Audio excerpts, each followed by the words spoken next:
ECR OMR-ஐ இணைக்கும் வகையில் 204 கோடி ரூபாய் மதிப்பீட்டில் உயர்மட்ட இரும்பு மேம்பாலம் அமைக்க தமிழ்நாடு மாநில கடலோர மண்டல மேலாண்மை ஆணையம் அனுமதி அளித்துள்ளது.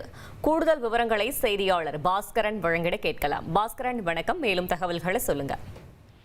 ECR மற்றும் OMR இணைக்கும் வகையில சுமார் ஒரு 11 கிலோமீட்டர் தூரத்துக்கு எங்கேயுமே இணைப்பு சாலை இல்லை.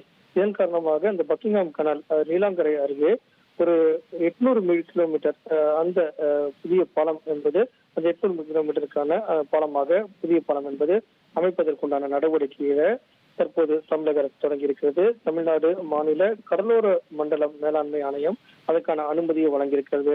இந்த புதிய இணைப்பு சாலை உருவாக்கத்தின் மூலமாக ராஜீவ்காந்தி சாலை, OMR மற்றும் ECR சாலைகளுக்கு நேரடி இணைப்பு என்பது கிடைக்கும். இதன் மூலமாக அந்த பகுதிகளில் போக்குவரத்து என்பது பாதிப்பு என்பது இல்லாத நிலை ஏற்படும். இதை கருத்தில் கொண்டுதான் 800 மீட்டருக்கு புதிய பாலம் என்பது அமைப்பதற்கு உண்டான நடவடிக்கையை தற்போது தமிழக அரசு தொடங்கி இருக்கிறது. அதற்கான அனுமதியும் கடலோர மேலாண்மை ஆணையம் வழங்கியுள்ளது.